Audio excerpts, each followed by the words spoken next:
Good evening, I'm Katerina Georgieva. Thanks for watching. Here's what's making news right now.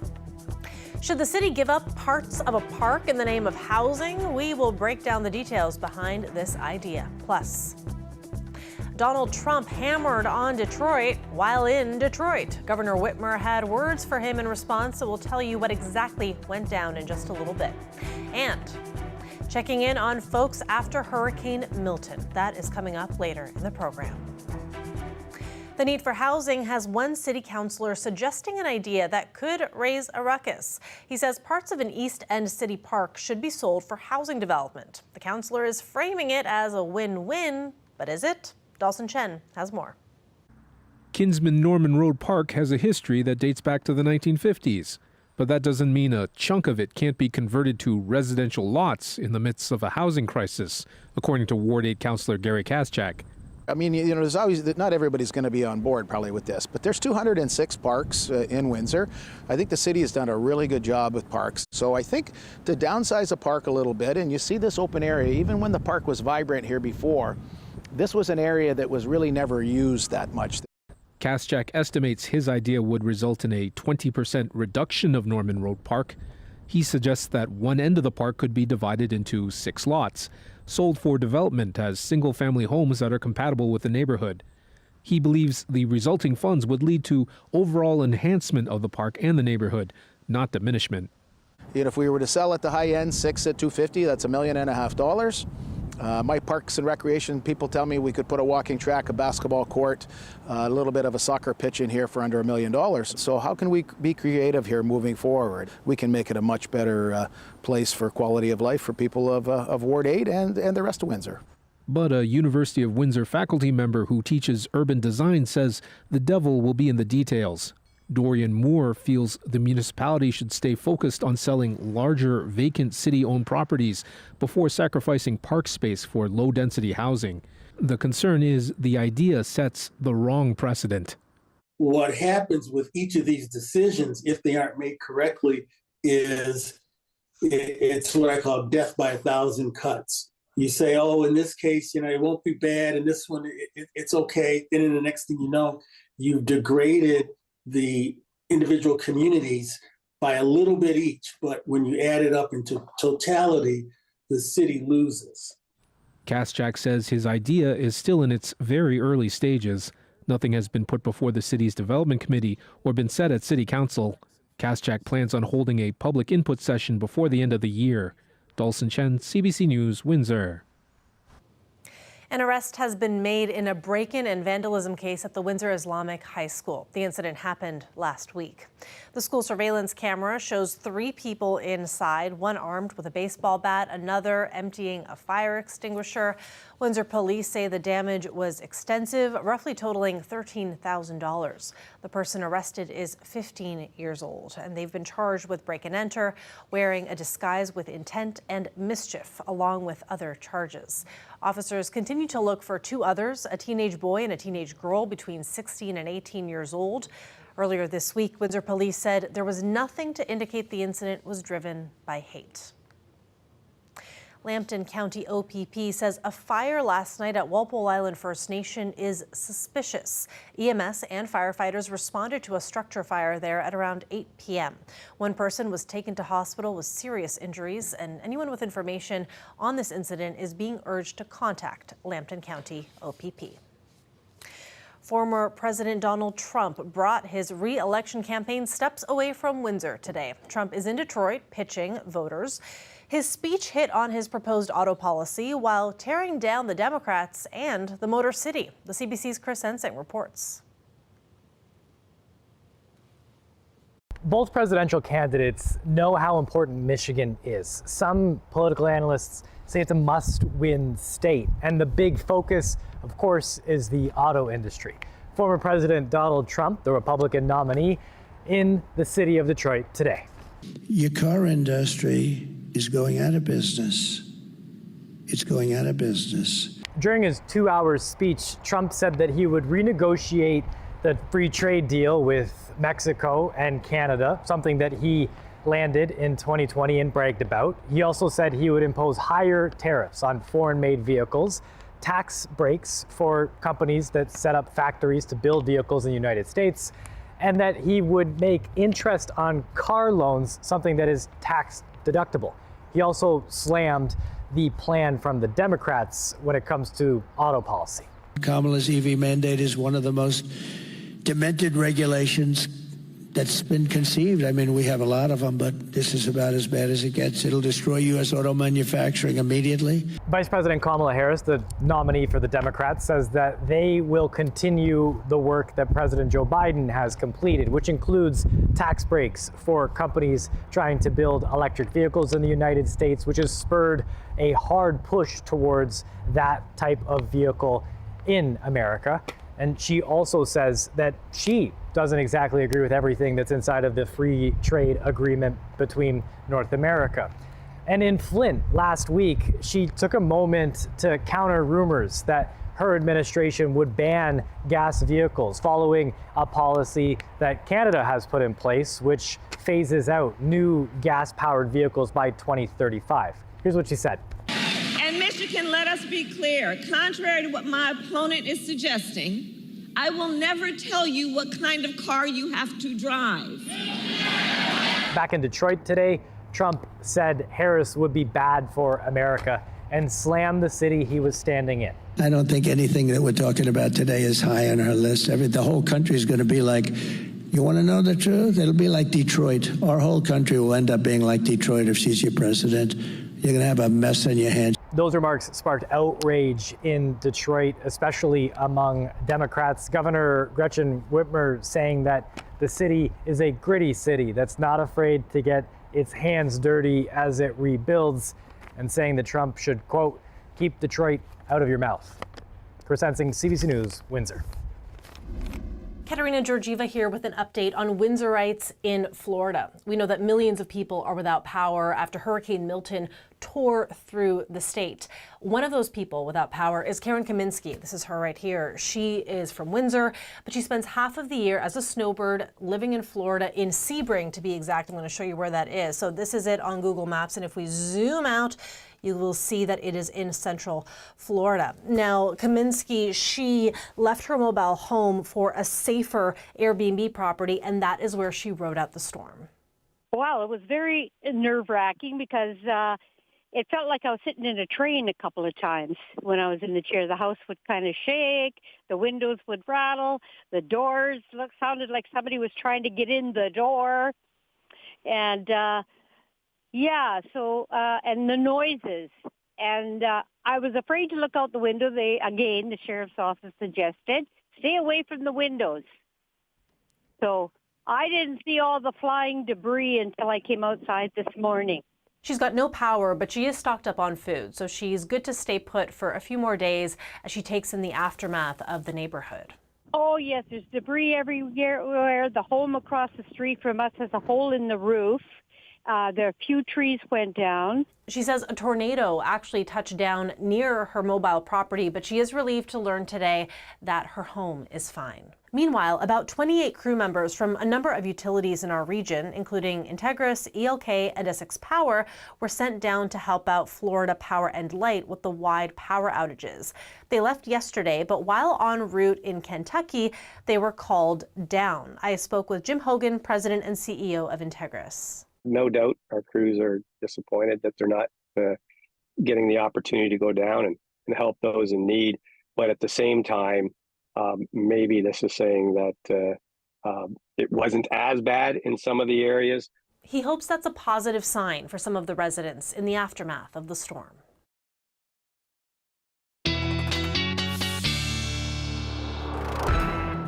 For more, we've got Colette Kennedy now. Colette, bring us up to speed on what you're seeing in Florida right now. Yeah, sure. So I'm going to show you the imagery now. And as we look back at the state of Florida, you can see the remnants of what was Milton, post-tropical now, well off towards the east. Still, they are dealing with all kinds of flooding and residual flooding carrying on there. But the heavy rains, the lightning strikes associated with all those strong storms they had. Of course, there was all the tornadic activity, and some of the deaths associated from this system seem to really be related to those tornadoes. knows. But in terms of where it is now, as it's post-tropical, then well off towards the east, winds of 110 kilometers an hour. Of course, it was around 8:30 last night. It did make landfall right around Siesta Key, so south of Tampa, and that's why in many ways that storm surge has not been as bad as was expected, because it needed to be, if it was going to be that way, so this is all a good thing. A direct hit on Tampa or just north, so just south actually sucked the water with reverse storm surge out of that Tampa Bay. So they got a little bit lucky there, although many others would not consider themselves lucky. It stayed as a hurricane, a Cat 1, as it crossed over the peninsula, and then now it's going to pass tomorrow night south of Bermuda, so they'll feel some effects, but it will be much weaker than what it was. Let's talk about what's happening with our weather. We do have a holiday weekend that we're approaching, and temperatures pretty nice after a very cool start, 16 degrees, 14 as well. We have the clear skies, so it does mean a clear night tonight will bring cool temperatures again. The dew points are still pretty low. Windsor's between 4 and 5, so it's still going to allow that temperature to drop off until the winds shift towards the southwest, and then warmer air is actually going to be moving in and the dew points going up. There is a frost advisory again tonight. That's kind of off to the east of southwestern Ontario, but it doesn't mean we couldn't have some patchy frost, and you wouldn't want to be protecting your tender vegetation there, okay? For Friday, looking good, mostly sunny, a few fair weather clouds later in the day, and then Friday night, a cold front going through, but it's going to be somewhat moisture starved for southwestern Ontario, and so a little bit further off in the province, there'll be a better chance of showers, but there'd be probably slim chances and more just some cloud cover, and then after a very mild day on Friday, that is going to cool things down for us into Saturday. Just a note to the control room, I'm not getting any cues here, so my tendency to talk is going to take over. Some of those rain showers Saturday night as we go into Sunday. A low tonight 4. Look at that, 25 for tomorrow afternoon. But for the holiday weekend, we do have those showers again with that next system Sunday into Monday, and things will cool down more significantly then. Thanks so much for that, Colette. You're welcome. Now, as Colette mentioned there, Hurricane Milton is now heading out over the Atlantic, losing strength as it goes. It roared ashore near Sarasota on the Gulf Coast of Florida yesterday evening as a Category 3 hurricane and tore across the state overnight. And so far, 5 deaths have been confirmed. CBC's Katie Simpson has the latest for us. Let's show you a little bit of the damage from last night's storm. You can see those hurricane force winds. They absolutely just shredded some of the trees here. Trees coming down on fences, destroying fences. We have lots of branches, lots of debris. This is very close to where the storm actually made landfall. And right now there's a major effort underway to actually clean things up. People are out on their lawns. They're bringing out buckets of debris as they try to sort of get a better sense of just how bad the damage is here. At the peak of the storm, more than 4 million people in Florida losing power, so major efforts are underway right now to restore power. But people who live in these communities, they are really reeling after this moment, because this community that we're in right now, it was actually hit less than 2 weeks ago by Hurricane Helene. It was loud. The power went out early, I'd say about 6:30, blue flashes everywhere, and the wind started blowing. I think we got the first eye wall, and then the second. I think it was windy till about 3:30 this morning. A lot of wind, a lot of rain, and just loud. Were you scared at all? A little bit. I mean, people that say they want to live and ride out a hurricane, I don't know why. It's a scary thing. How are you feeling? Exhausted, but ready to rebuild and get the house back to normal. That's why the first thing I put up was the flag. So we're not afraid around here, and we're all helping everybody. Search and rescue efforts remain the priority. They are actively underway. If there is any sort of good news out of this, we heard from Florida Governor Ron DeSantis, who says the worst case scenario didn't play out. The storm did weaken before landfall, and the storm surge, as initially reported, has not been as significant overall as what was observed for Hurricane Helene. But that said, Hurricane Milton still carved a deadly swath of destruction that is going to take weeks, if not months, to recover from. Katie Simpson, CBC News in Palmetto, Florida. A live look outside there at our waterfront. When we come back, how climate warming is affecting the changing colors of leaves. Stay with us.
Welcome back. A new survey shows that nearly a quarter of Canadians are turning to gig work. Millions of people are supplementing their full-time salaries in an effort to keep up with the rising cost of living. CBC's Susanna De Silva reports. 3, 2, 1. Emmett Swee has the morning off from her full-time job, that is. It is a juggle because after working hour, after full-time job, if I'm not doing a photo shoot, then I'm editing photos. Okay, that's good. She took up photography after losing her job during COVID, but even after getting another full-time job working on the website of a Canadian airline, she didn't stop. If I don't have that additional income, then I'm basically living paycheck to paycheck. 3, 2, Her story is one shared by millions of Canadians, according to a new survey by insurance company Securian in partnership with the Angus Reid Institute. It found 22% of Canadians, or 7.3 million people, are doing gig work. That is short-term contract work or one-off projects. Only a small fraction of those are food delivery or ride-sharing. There's a lot of diverse gig work out there, like dog walking, photography, consulting, digital platforms. And financial need is a big driver, with 53% doing gig work to cover increasing basic costs or to be able to put some money aside, despite the fact 56% have full-time jobs and 44% already earn more than $100,000 from their primary job. Even folks that are earning incomes that we would have thought would be more than sufficient in previous times are really feeling some financial stress. But this expert says it is employers who have been pushing the trend for years. Where they're not necessarily going to be offering the same level of, of benefits, they're not making pension contributions. Luckily for Emma Tsui, her photography gig has taken off. The additional income coming from photography allows me to save for my first down payment, as well as, I use that money for travels and whatnot. So just to live a little bit more. Yeah, one more. Like many Canadians, her side gig is now a much-needed part of life. Susanna Da Silva, CBC News, Vancouver. An upside to the shorter days and cooler temperatures is the vibrant autumn colors on full display. And that's especially true in western Newfoundland. But as Colleen Connors reports, climate warming could mean leaves turning color even later in the fall. Is there anything more stunning than these West Coast colors? Now, you may have noticed that this fall feeling came a little bit later this season. One expert says that has to do with climate change. Now, I'm going to tell you all about that and how it may be impacting the tourism industry here on the West Coast. Red, yellow, oranges, views bursting with color. Changes in temperature and daylight trigger the change, but warmer weather means a longer growing season for trees and a later fall. Loic d'Orangeville studies forest ecology. He's been studying different species of trees and leaf patterns, recording it all year after year. We do have some data, and it does suggest that we have a later leaf fall every year, but it's not as, over decades, it's not such a strong signal. Now, the delay could be a few days, even a week. A subtle shift that could have a major impact on Corner Brook's growing cruise ship market. It's a big moneymaker. We've already seen more than 30 ships this season, and thousands of those passengers, well, they time their trips around the leaves. So of course, the whole Canada-New England region is known for its fall colors. So we work with an alliance called CC&E, and our job is to market our region for the fall. So cruise lines tend to know us as the fall of the year. They expect the colors, they expect the cooler temperatures for people traveling from warmer places. It's what we're known for, and we love that. But of course, we are looking to expand in the future and promote ourselves more as a summer destination as well. 6 more ships are due to dock this month, 1 in November. Now, d'Orangeville says later fall leaves isn't cause for climate concern just yet, but there are bigger repercussions. But as the season extends, those drier July and August month, they usually are kind of canceled by the September cool temperatures. Precipitation come back and there's less, evaporation, and so the water storage gets restored. But then if the season extends, you might get more of these late summer droughts. So that might be a negative impact in the long term. Though not a huge concern here in Newfoundland and Labrador. As for that cruise ship schedule, well, they may have to pull into port a little bit later if the tourists want to catch those colors. Colleen Connors, CBC News, Corner Brook. When we come back, we'll tell you about how researchers are looking into the impact of social media videos about personal fitness. Stay with us.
Social media may not be the best source for specialized information, but it is popular. And now researchers are trying to determine the impact of its videos in one very popular area, personal fitness. The CBC's Jennifer Yoon reports. Cameras and tripods between the weights. An influencer-friendly gym. Me, when I was bigger. For years, as she lost weight, this woman says she was an avid consumer of Fit Talk. I would look at TikTok influencers in the fitness industry and kind of feel like that's the kind of life I wanted to live. Now she's the one posting, and fitness videos like hers get huge numbers of views. Here's everything I got to eat today on bikini prep. But researchers who analyzed some 200 TikTok videos from fitness influencers say 60% were misleading or harmful. If you're not doing lymphatic massages every morning, this is why you're bloated. They say 95% of those posting did not show relevant credentials. The reason you have a pancake ass is because... And they estimated about half the videos objectified specific body parts of both men and women. On TikTok, you don't have to search hard for content. It just gets offered to you. And the tone and framing often makes it feel like you have a personal connection with the poster. It's almost like just another friend telling them rather than a random person on the TV or in a magazine. The impact of these videos may not be clear, but a different survey published last year found that time spent with this kind of content really can influence how young people feel. If you're not muscular like the images that you see, it's also been associated with body dissatisfaction because you're not meeting the ideal standards that you're seeing online. But health tips online don't have to be negative. A team at Harvard University tried an experiment with mental health influencers, giving them information kits plus virtual and in-person training. They do indeed take that information up and work it into the videos. He thinks a similar model could work in fitness. For viewers, some common sense advice. Moderation and skepticism are key. I kind of take everything with a grain of salt. Even for the influencers themselves. Jennifer Yoon, CBC News, Toronto. And that is it for CBC Windsor News. Thanks so much for watching. Have a wonderful night.